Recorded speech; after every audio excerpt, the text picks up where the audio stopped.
Hello everyone.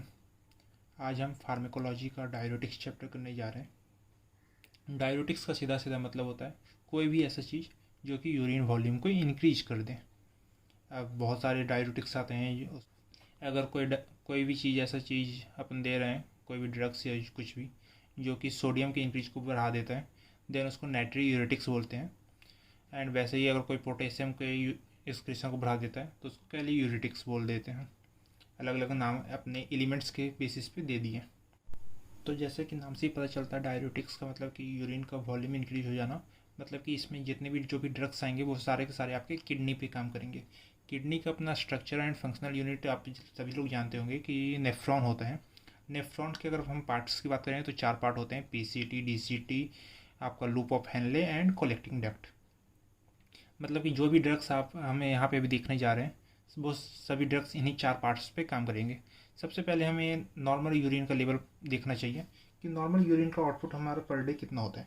तो normal अपने urine का आउटपुट 500 ml से अगर 3500 ml के बीच में हो जाए, जैसे कि आप देख रहे हैं इस डायग्राम में, अगर यहाँ से इससे ज़्यादा एंड यहाँ से कम हो जाए देन ये अपना नॉर्मल लेवल होता है। एक्चुअली अगर हम एक पर्सन की एवरेज की बात करें तो 1.5 लीटर या 1500 ml पर डे का उसका यूरिन आउटपुट होता है। अगर हम क्लासिफिकेशन ऑफ डायरेटिक्स दिखाएं तो उसको high ceiling, medium ceiling and weak diuretics में उसको डिवाइड कर दिया गया है। जो अपना हाई सेलिंग डायरेटिक्स होते हैं वो अभी अगर हम बता दें तो वो आपके लूप ऑफ हेनले पे काम करता है। जो आपका मीडियम सेलिंग एंड डायरेटिक्स होते हैं वो आपका डीसीटी पे काम करता है।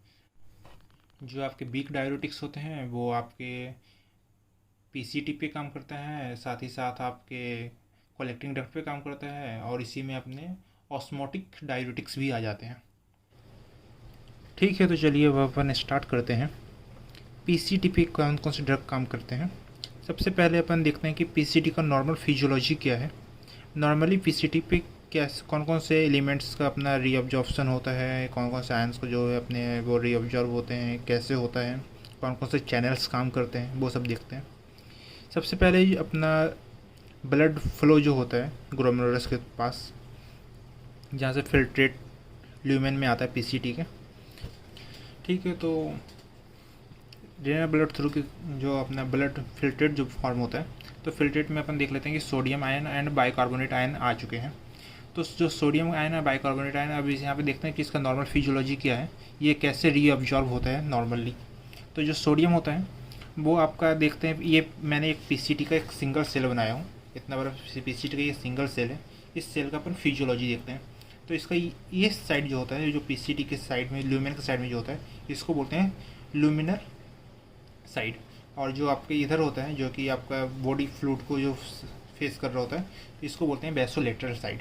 तो जो ल्यूमिनर साइड होता है पीसीटी का सेल, वो वहाँ पे आपका sodium and hydrogen counter transport channel होता है, जो कि सोडियम को यहाँ से ल्यूमेन से वापस अपने सेल के अंदर लेके आता है, पीसीटी अपने सेल के अंदर लेके आता है, एंड हाइड्रोजन को सेल से यहाँ से बाहर में एक्सक्रीट करता है। तो सोडियम हाइड्रोजन एंटीपोर्ट या काउंटर ट्रांसपोर्टर इसको बोल सकते हैं, सोडियम हाइड्रोजन काउंटर ट्रांसपोर्टर। अब ये चैनल काम किया, हाइड्रोजन यहाँ पे आ गया, हाइड्रोजन आयन, एंड यहाँ से बाइकार्बोनेट आयन, तो H प्लस और HCO3 माइनस मिल करके H2CO3 बना देता है। एंड इस H2CO3 कार्बोनिक एनहाइड्रेज के एक्शन में CO2 एंड H2O में कन्वर्ट हो जाता है। अब ये CO2 जो होता है, CO2 इजीली मतलब लिपिड सोल्यूबल होता है, तो वो डायरेक्टली आपका ल्यूमिनल साइड के सेल्स को क्रॉस करके अंदर चला जाता है। यहाँ पे ये CO2 H2O के साथ रिएक्ट करके वापस से कार्बोनिक एनहाइड्रेज के प्रेजेंस में H2CO3 बना देता है। ये H2CO3 वापस से ब्रेक डाउन होकर के H प्लस HCO3 माइनस में कन्वर्ट हो जाता है। तो ये H प्लस वापस से यहाँ से इस एंटी ट्रांसपोर्टर में काम आ गया, एंड ये HCO3 माइनस आयन कोई रीऑब्जर्व करने के लिए यहाँ पे बेसोलेटरल साइड में HCO3 माइनस एंड क्लोराइड का एंटी ट्रांसपोर्टर या काउंटर ट्रांसपोर्टर होता है, जो कि HCO3 माइनस को वापस से रीऑब्जर्व कर लेता है एंड इसको ब्लड जो आपका ब्लड फ्लो हो उसके अंदर भेज देता है। एंड ये जो सोडियम आयन है, इस सोडियम यहाँ पे sodium and potassium ATPase pump होता है वेसोलेटरल साइड में, जो कि सोडियम को भी वापस यहाँ ब्लड में वापस भेज देता है एंड पोटेशियम को वापस से यहाँ पे डाल देता है सेल के अंदर। एक्चुअली अभी अपन देख रहे थे कि ये कार्बनिक हाइड्रोजन, मैंने यहाँ पे बोला कि HCO3 को CO2 में बदल देता है, एंड यहाँ पे कार्बनिक हाइड्रोजन H2 को CO2 को वापस से H2CO3 में कन्वर्ट कर देता है। ये कैसे हो रहा है? एक्चुअली इसके लिए एक सिंपल सा रिएक्शन है कि CO2 प्लस में H2O जो होता है, कार्बनिक हाइड्रोजन प्रेजेंस में H2CO3 बन जाता है, बट ये रिवर्सिबल रिएक्शन होता है। H2CO3 जो होता है वो रिवर्सिबल रिएक्शन के through he H plus and H2CO3 minus में आयन में कन्वर्ट हो जाता है ईजिली। तो चलिए, अब अपन ने नॉर्मल फिजियोलॉजी तो देख लिया। अब देखते हैं कि अगर हम कार्बनिक एनहाइड्रेज का इनहिबिटर देंगे तो वो क्या काम करेगा। कार्बनिक एनहाइड्रेज का इनहिबिटर देंगे तो देखिए, यहाँ पे कार्बनिक एनहाइड्रेज एंजाइम काम कर रहा है। अगर हमने कार्बनिक एनहाइड्रेज का इनहिबिटर दिया तो ये एक्शन बंद हो जाएगा, मतलब कि CO2 और H2O H2CO3 में कन्वर्ट नहीं हो पाएगा। जब H2CO3 में कन्वर्ट नहीं हो पाएगा तो ये चैनल आपका ब्लॉक हो जाएगा। जब ये चैनल आपको ब्लॉक हो जाएगा तो यहाँ पे H प्लस नहीं आएगा। H प्लस नहीं आएगा तो ये सोडियम का अंदर नहीं जाएगा। जब सोडियम ये अंदर नहीं जाएगा तो ये सोडियम सीधा आपका एक्सक्रीट हो जाएगा, मतलब कि क्या करा देगा, नाइट्री यूरेटिक्स, यूरिन में आपका सोडियम का लेवल इंक्रीज हो जाएगा। और ये HCO3 जो माइनस आपका बाइकार्बोनेट आयन है, इसका भी एक्सक्रीशन बढ़ जाएगा। तो सोडियम का एक्सक्रीशन हो गया, बाइकार्बोनेट का एक्सक्रीशन हो जाएगा। इस तरीके से आपका ये कार्बनिक एनहाइड्रेज का इनहिबिटर काम करता है। कार्बनिक एनहाइड्रेज इनहिबिटर यहाँ पे भी काम कर रहा है, मतलब कि यहाँ पे आपको इस H2CO3 को वापस से यहाँ कन्वर्जन में रोकता है, तो CO2 अंदर नहीं जाएगा तो वापस से ये रिएक्शन नहीं हो पाएंगी। चलिए, अब हम जानते हैं कि ये जो कार्बोनिक एनहाइड्रेज इनहिबिटर होता है, इसको वीक डायरेटिक्स ही क्यों बोलते हैं। वीक डायरेटिक्स बोलने का इसका मेन रीज़न होता है कि जैसे कि ये सोडियम का एक्सक्रीशन करवा रहा है यूरिन में, PCT में, बट अपन जानते हैं कि सोडियम का रीअब्जॉर्प्शन जो होता है वो PCT में भी होता है, साथ ही साथ लूप ऑफ हेनले पे भी होता है। तो लूप ऑफ हेनले पे इसका यहाँ से अगर चला भी जाएगा, PCT से आपका नीचे चला गया है, लूप ऑफ हेनले में गया, यहाँ पे आपको वापस रीअब्जॉर्प्शन को रोक दिया, मतलब कि यहाँ पे तो आपको एक्सक्रीट करा दिया, लेकिन वहाँ पे आपका लूप ऑफ हेनले में जब जाएगा तो वहाँ से तो ये वापस से रीअब्जॉर्ब हो ही जाएगा। जब वहाँ से वापस रीअब्जॉर्ब हो जाएगा तो अल्टीमेटली जो आपका यूरिन में सोडियम का लेवल हो जाएगा, उतना नहीं हो पाएगा, इसलिए अपन बोलते हैं इसको वीक डायरेटिक्स।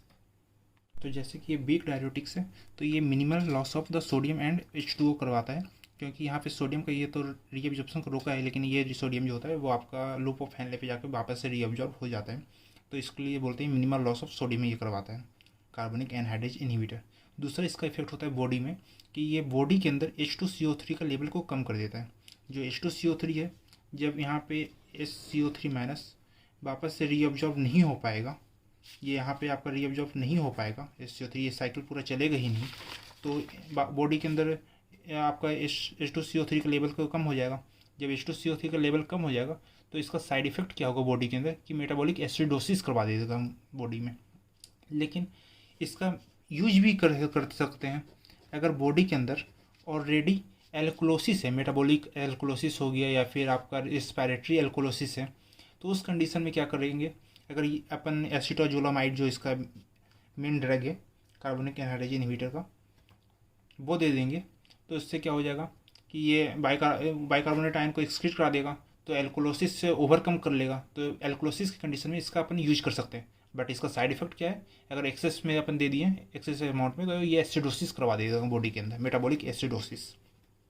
साथ ही साथ ये क्या कर रहा है, यूरिन के अंदर आपका H2CO3 का जो होता है उसको एक्सक्रीशन में हेल्प करता है, मतलब कि यूरिन में H2CO3 का एक्सक्रीशन ज़्यादा हो जाएगा, जिसके कारण क्या होता है, यूरिन क्या होता है, एल्कलाइन नेचर का होता है। अपन जानते हैं कि H2CO3 जो होता है वो एल्कलाइन होता है, तो यूरिन के अंदर H2CO3 का लेवल बढ़ जाएगा तो ये एल्कलाइन यूरिन बन जाएगा।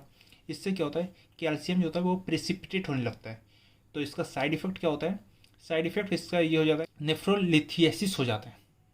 इसका साइड इफेक्ट में क्या होता है, नेफ्रोलिथियसिस हो जाता है। नेफ्रोलिथियसिस में मतलब कि आपका पेनफुल यूरिन होना, मतलब कि वहाँ पे कुछ प्रेसिपिटेट हो जाना है, जो कैल्शियम का प्रेसिपिटेशन होता है। बट इसका अपन यूज कर सकते हैं सिस्टीन यूरिया में। सिस्टीन यूरिया में मतलब ये जो चीज़ है एल्कलाइन यूरिन, वो सिस्टीन स्टोन फॉर्मेशन को रोकने का काम करता है। साथ ही साथ ये क्या करवाता है कि जो एक्वस ह्यूमर प्रोडक्शन होता है उसको प्रोडक्शन को कम कर देता है। तो कार्बोनिक एनहाइड्रेज आपका ग्लाइकोमा में भी यूज कर सकते हैं, क्योंकि वहाँ पे आपका एक्वस ह्यूमर ज़्यादा हो जाता है, तो ग्लाइकोमा में अपन को एक्वस ह्यूमर का प्रोडक्शन को कम करना होता है, इसलिए वहाँ पे यूज कर लेते हैं। साथ ही साथ ये CSF का प्रोडक्शन को भी कम कर देता है, जिससे कि अगर कोई भी हेडेक हो रहा है जिसके कारण CSF का प्रेशर बढ़ा हुआ है, तो वहाँ पे भी अपन इन ड्रग्स का यूज किया जा सकता है। मेनली जो ड्रग्स होते हैं वो एसिटाजोलामाइड होता है। तो एक बार रिपीट कर लेते हैं, कार्बोनिक एनहाइड्रेज इनहिबिटर का जो होता है यूज कहाँ कहाँ कर सकते हैं। तो एक ये पुअर डायरेटिक्स होता है, साथ ही साथ इसका यूज अपन कर लेते हैं मेटाबॉलिक एल्कोलोसिस में, रिस्पायरेटरी एल्कोलोसिस में कर सकते हैं।